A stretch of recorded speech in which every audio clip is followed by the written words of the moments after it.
Salam semua kekasih Tuhan, apa kabar? Saya yakin dan percaya kasih setia Tuhan senantiasa menyertai kita. Dan jika kita boleh ada pada pagi hari ini, semua semata-mata hanya karena anugerah Tuhan.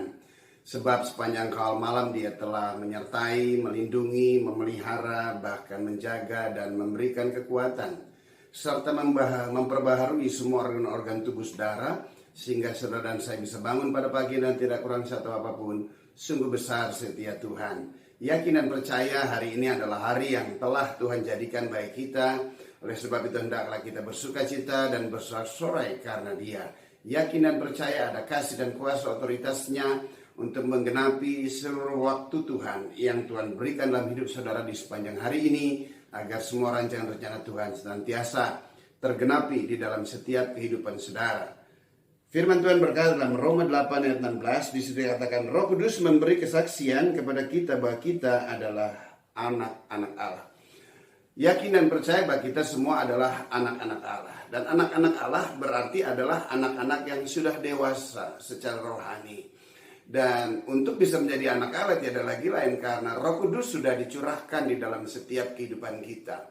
Dan Roh Kudus dicurahkan dalam hidup kita, Dia akan menetap dan menjadi permanen. Di sepanjang musim hidup kita, Dia akan menuntun kita masuk dalam kehendak rancangan rencananya yang sempurna. Nah, oleh sebab itu untuk bisa masuk dalam rancangan yang sempurna, apa yang Tuhan kehendaki di dalam setiap hidup kita, Bapak Ibu yang saya kasih dan dikasih Tuhan, yang Tuhan kehendaki dalam hidup kita tiada lagi lain, agar kita mentaati setiap perintah-perintah Tuhan. Sebab hanya orang-orang yang dewasa sajalah yang mengerti dan mau mentaati semua perintah-perintah Tuhan. Karena perintah itu adalah sangat amat baik bagi kita semua dan terlebih lagi memberikan kemuliaan bagi nama Tuhan. Oleh sebab itu mari kita akan kembali mempelajari bagian-bagian daripada kebenaran firman Tuhan. Terambil dari Ibrani pasal 10 ayat 19. Ibrani 10 ayat 19 berkata demikian, jadi saudara-saudara, oleh darah Yesus kita sekarang penuh keberanian dapat masuk ke dalam tempat kudus. Karena Ia telah membuka jalan yang baru dan yang hidup bagi kita melalui tabir, yaitu dirinya sendiri. Dan kita mempunyai seorang imam besar sebagai kepala rumah Allah. Karena itu marilah kita menghadap Allah dengan hati yang tulus ikhlas dan keyakinan iman yang teguh. Oleh karena hati kita telah dibersihkan dari hati nurani yang jahat dan tubuh kita telah dibasuh dengan air yang murni. Marilah kita teguh berpegang pada pengakuan tentang pengharapan kita, sebab Ia yang menjanjikannya setia. Dan marilah kita saling memperhatikan supaya kita saling mendorong dalam kasih dan dalam perbuatan baik.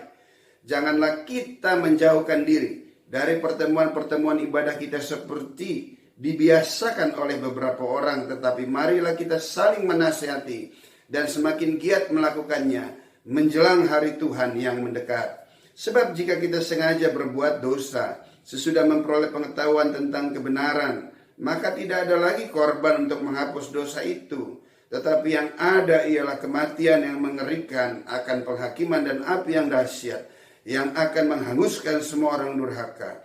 Jika ada orang yang menolak hukum Musa, ia dihukum mati tanpa belas kasihan atas keterangan 2 atau 3 orang saksi. Betapa lebih beratnya hukuman yang harus dijatuhkan atas dia yang menginjak-injak anak Allah, yang menganggap najis dalam perjanjian, yang menguduskannya, dan yang menghina roh kasih karunia. Sebab kita mengenal Dia yang berkata, pembalasan adalah hakku, akulah yang akan menuntut pembalasan. Dan lagi, Tuhan akan menghakimi umatnya. Haleluya. Sedemikian jauh bacaan firman Tuhan yang berbahagia dalam mendengar, menyimpan, serta melakukannya dalam hidupnya hari lepas hari. Roh Kudus yang sudah permanen di dalam setiap hidup kita memampukan kita untuk masuk di dalam hadirat kasih dan kuasa Tuhan. Hadirat kasih dan kuasa Tuhan itulah sesungguhnya yang sangat amat kita perlukan hari-hari ini. Dan Tuhan juga mempunyai kerinduan yang besar agar kita senantiasa bersekutu dan bisa masuk di dalam hadirat Tuhan. Sesuatu yang tadinya tidak mungkin sekarang menjadi mungkin buat setiap kita, sesiapapun juga, dimanapun saudara berada. Karena ada darah Yesus yang telah menguduskan, menyucikan, dan melayakkannya, sehingga bisa merobek tabir, sehingga kita bisa masuk di dalam tempat yang maha kudus. Inilah yang Tuhan kehendaki di dalam setiap hidup kita. Apa yang dia kerjakan dalam hidup kita, jangan sampai mubazir. Ini yang Tuhan tidak mau. Yang Tuhan mau tiada lagi lain, apa yang dikerjakan bagi kita, itu memberikan manfaat bagi kita, yang merupakan kerinduan dia, agar kita bisa mendekat kepada dia. Oleh sebab itu Bapak Ibu yang saya kasih dan dikasihi, biasakanlah senantiasa masuk di dalam hadirat Tuhan terlebih dahulu sebelum kita melakukan seluruh aktivitas kita sepanjang hari ini. Sebab di dalam hadirat Tuhan ada kesucian, di dalam hadirat Tuhan ada kekudusan, di dalam hadirat Tuhan ada keteduhan dan ketenangan. Di dalam hadirat Tuhan kita mempunyai jaminan tentang masa depan yang penuh pengharapan di dalam setiap hidup kita. Di dalam hadirat Tuhan kita boleh memperoleh anugerah dan kasih karunia. Sesungguhnya hati kita senantiasa bisa diterangi pada waktu kita masuk di dalam hadirat Tuhan. Dan di dalam hadirat Tuhan kita bisa memuji, kita bisa menyembah, kita bisa mengagungkan dia dengan hati yang tulus, dengan roh yang ikhlas. Sebab kita tahu betapa sungguh sangat amat baiknya dia. Semakin kita sering menyembah, masuk di dalam hadirat Tuhan, maka kita akan semakin kenal betapa besarnya Tuhan itu. Dan jika kita semakin mengenal betapa besarnya Tuhan itu, maka kita juga bisa mengintrospeksi seberapa kecilnya kita sesungguhnya di hadapan Tuhan. Dan pada waktu kita mengerti dan kita mengetahui bahwa dia sangat besar, maka terjadi satu respon yang secara otomatis, maka Anda akan mempunyai hati yang rendah di hadapan Tuhan. Sebab orang yang rendah hati, mata Tuhan senantiasa tertuju di dalamnya. Terlebih lagi dalam hadirat Tuhan, kita bisa diskusi, kita bisa berbicara, kita bisa menaikkan doa-doa kita kepada dia. Kita bisa mengucap syukur, kita bisa menyampaikan permohonan anugerah kepada dia. Dan kita bisa menjadi pendoa syafaat untuk orang-orang yang memerlukan dukungan doa. Kita bisa berdoa syafaat agar orang-orang yang kita kasih bisa menerima anugerah dan kasih karunia setelah mereka bisa diselamatkan. Karena kita masuk di dalam hadirat Tuhan, kita berdoa. Oleh sebab itu semua kekasih Tuhan yang dikasih Tuhan, Allah di dalam Yesus, dia menyelamatkan setiap kita. Dan saat sekarang ini Yesus bersyafaat, berdoa bagi kita kepada Bapa di surga. Nah sekarang juga Roh Kudus yang ada di dalam setiap hidup kita, kita berdoa dan kita bersyafaat kepada Bapa di dalam melalui Yesus Kristus Tuhan, sehingga Bapa di surga mendengar dan kerinduan kita tidak lagi lain, agar dia mengulurkan tangannya untuk menjangkau setiap orang-orang yang kita kasih, untuk mereka boleh menerima pertobatan. Bapak Ibu yang saya kasih dan dikasih Tuhan, kita bersyukur dan kita berterima kasih untuk anugerah keselamatan yang dia sudah kerjakan di dalam setiap hidup kita, dan kita sudah menerimanya. Kita nggak lagi mempunyai ketakutan atas penghukuman. Kita hidup berjalan dengan damai sejahtera dengan Tuhan. Kita yakin dan percaya sesukar-sukarnya, sesulit-sulitnya, bahwa sekali-kali dia tidak akan pernah meninggalkan kita. Kita yakin dan percaya sekalipun ada jalan buntu, kita yakin dan percaya pertolongannya tidak akan pernah terlambat di dalam setiap kehidupan kita. Kita yakin dan percaya di sepanjang musim hidup kita, baik susah maupun senang, Allah turut bekerja di dalamnya. Kita yakin dan percaya semua rancangan yang baik menjadi bagian dalam setiap hidup kita. Kita bersyukur dan kita berterima kasih untuk hal ini. Hendaklah persungutan tidak lagi menjadi bagian di dalam setiap kehidupan kita. Kita ubah menjadi ungkapan rasa syukur secara pribadi, rasa syukur yang begitu mendalam dari setiap hati kita. Namun Bapak Ibu yang saya kasih dan dikasih Tuhan, lihatlah di sekeliling saudara. Apakah semua sudah mengalami hal yang sama dengan saudara? Menikmati, menerima anugerah Tuhan yang luar biasa sebagaimana saudara terima. Jika Anda melihat mereka belum, maka kita nggak boleh menghakimi mereka. Tetapi sebaliknya, mari kita mempunyai anugerah dan kasih karunia, bisa masuk dalam takhta anugerah dan kasih karunia, bisa masuk ke tempat ruang yang maha kudus. Maka di tempat itu kita harus berdoa, kita bersyafaat, membela mereka di hadapan Tuhan, agar Tuhan menolong setiap mereka karena kerinduan kita. Kita yakin dan percaya ini juga merupakan kerinduan Tuhan, agar jiwa-jiwa yang Tuhan dekatkan di dalam setiap hidup kita, mereka boleh memperoleh anugerah serta diselamatkan. Dan terlebih lagi yang kedua, agar setiap jiwa-jiwa yang didekatkan dalam hidup kita, mereka boleh bertumbuh di dalam pengenalan akan Tuhan, karena mereka melihat ketaatan saudara dan saya, mentaati setiap perintah-perintahnya.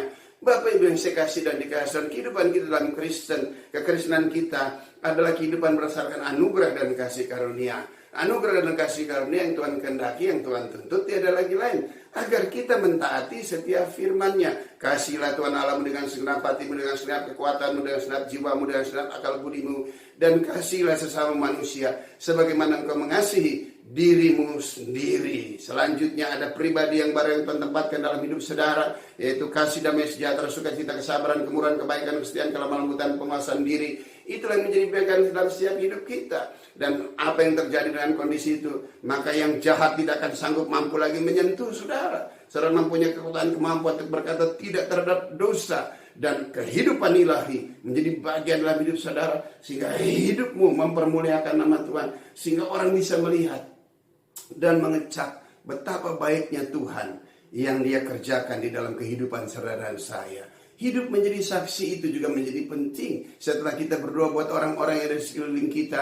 Tetapi bukan hanya sekedar doa, tetapi kehidupan yang menjadi saksi, itulah yang menjadi hal yang paling penting. Secara pribadi, Bapak Ibu yang saya kasih dan dikasih dalam hidup saya, bagaimana Tuhan merubah kehidupan saya dari jahat menjadi sesuatu yang luar biasa. Karena anugerah Tuhan, dari preman menjadi pendeta, pecandu narkotika, saudara, keluar masuk kantor polisi dan penjara. Hidupnya begitu rusak, kehilangan ayah dari sejak usia saya 6 bulan. Ibu saya dengan janda, anak 7 saudara yang saya kasih dan dikasih. Kehidupan kami berantakan, lepas daripada pengawasan, tidak ada satupun yang menuntun. Bapak Ibu yang saya kasih dan dikasih, tapi Tuhan begitu sangat amat luar biasa dalam hidup saya. Dia menyatakan diri secara pribadi dalam hidup saya pada waktu saya datang dengan segenap hati, dengan sungguh-sungguh kepadanya. Karena ada satu rekayasa kondisi situasi yang sangat amat menyesalkan, yang membawa saya sampai pada pintu gerbang maut akibat dosa yang bermanifestasi dalam hidup saya. Namun di tengah kondisi keadaan seperti itu, saya berseru, mohon belas kasihan dan anugerah, mohon kesempatan dan ajaib luar biasa. Tuhan mendengar serta menjawab doa saya. Dia menyatakan dirinya secara pribadi dalam hidup saya. Dari sejak saat itu 26 tahun lalu hingga hari ini, saya ada sebagaimana saya ada. Semuanya karena anugerah dan kasih karunia Tuhan. Dan saya setelah mengalami pertobatan, saya melihat seluruh keluarga, saya melihat orang-orang di sekitar saya. Bukan menghakimi, tetapi hati saya yang telah diterangi oleh kebenaran. Sesungguhnya yang saya lihat, mereka hanya Kristen lahir baru, tidak dipenuhi dengan kuasa Roh Kudus, sehingga sulit untuk bisa dipimpin oleh Roh Allah masuk dalam satu ketaatan yang penuh, menyerahkan hidup sepenuhnya ke dalam tangan Tuhan, berani mempertahankan iman dan pengharapan dengan segenap hati apapun yang terjadi. Bapak Ibu yang saya kasih, dan dengan hal ini saya melihat tidak terjadi dalam kehidupan mereka semua, dan saya berdoa satu lepas satu. Saya mendoakan saudara. Saya tidak banyak berbicara dengan mereka. Kenapa? Karena sulit mereka bisa mendengarkan apa yang saya katakan, karena mereka masih terinspirasi dengan kelakuan lama saya. Tetapi apa yang terjadi, mereka bisa saja tidak mendengar nasihat saya, tetapi mereka tidak bisa menolak doa yang saya ucapkan kepada Tuhan. Dan sungguh ajaib luar biasa doa-doa yang saya sampaikan kepada Tuhan. Dan dia, sekalipun saya tidak mengerti bagaimana Tuhan bekerja, tetapi saya yakin dan percaya Tuhan bekerja di dalam keheningan. Tidak berbicara spektakuler, perubahan hasil doa yang Tuhan kerjakan. Sampai satu situasi, pada waktu akhirnya ada seorang keluarga berkata, dia memberikan kepercayaan kepada saya, yang sebetulnya sulit untuk bisa memberikan kepercayaan kepada saya untuk waktu-waktu yang lalu. Dan saya berkata, kenapa kamu sekarang bisa memberikan kepercayaan kepada saya? Bukankah masa lalu saya dulu begitu rusak, begitu hancur? Bukankah masa lalu saya selalu tidak bisa dipercaya? Bukankah masa lalu saya senantiasa menyakiti hatimu? Kenapa sekarang kau bisa percaya kepada saya? Saya nggak layak untuk melihat kepercayaan kamu. Dan apa yang terjadi dengan muka yang hati yang hancur, dengan sedih, dia berkata, Jack, saya percaya kepada kamu. Dan Bapak Ibu yang saya kasih dan dikasih Tuhan, begitu saya menerima kepercayaannya, dan saya bersyukur dan saya berdoa kepada Tuhan, dan saya berkata, Tuhan, terima kasih Engkau telah merubah keluarga saya untuk bisa percaya kepada saya. Bapak Ibu yang saya kasih dan dikasih, apa yang Tuhan katakan kepada saya? Jack, bukan keluargamu yang saya rubah, tetapi engkau yang saya rubah. Kenapa? Karena ada kebenaran hidup di dalam hidupmu. Oleh sebab itu kesaksian juga menjadi sesuatu yang paling penting. Kesaksian bukan cuma sekedar menasehati, tetapi kesaksian berbicara tentang kuasa Tuhan yang merubah hidup ini, bekerja di dalam setiap kehidupan kita. Bapak Ibu yang saya kasih dan dikasih Tuhan, sampai hari ini saya hidup berdasarkan anugerah Tuhan sesuai dengan karunia yang Tuhan berikan dan percayakan dalam hidup saya. Saya hidup mengandalkan Tuhan dengan segenap hati. Hidup selalu pas. Tuhan memberikan pas buat saya. Jika ada kelebihan, baru saya bisa memberikan kepada yang lain, saudara yang saya kasih dan dikasih Tuhan. Namun kadang-kala saya juga berkata, Tuhan, berkati aku berlimpah-limpah dengan hal-hal yang bersifat materi, agar aku juga bisa berbagi hal-hal yang materi kepada orang-orang banyak, agar mereka bisa memperoleh pertolongan melalui hidup saya. Bapak Ibu yang saya kasih dan dikasih Tuhan, Tuhan berbicara apa dengan saya? Jack, cukuplah anugerah dan kasih karunia-Ku dalam hidupmu. Bukan pemberian-pemberianmu lah yang akan memberikan mereka bertobat. Karena Tuhan bisa memberikan mereka, Tuhan sanggup mampu menjaga, memelihara, memenuhi segala kebutuhan, keperluan mereka. Tetapi yang paling penting tiada lagi lain. Berikan kesaksian hidupmu, konsisten, hidup di dalam iman dan pengharapan kepadaku, sehingga aku semakin besar dalam hidupmu. Dan itulah yang akan memberkati orang-orang di sekeliling saudara. Sehingga saya seringkali berkata, minta maaf kepada keluarga, saya tidak bisa memberikan hal yang bersifat materi dengan berkelebihan. Apa yang saya bisa kasih. Tetapi satu hal yang saya bisa kasih adalah kesaksian kehidupan saya.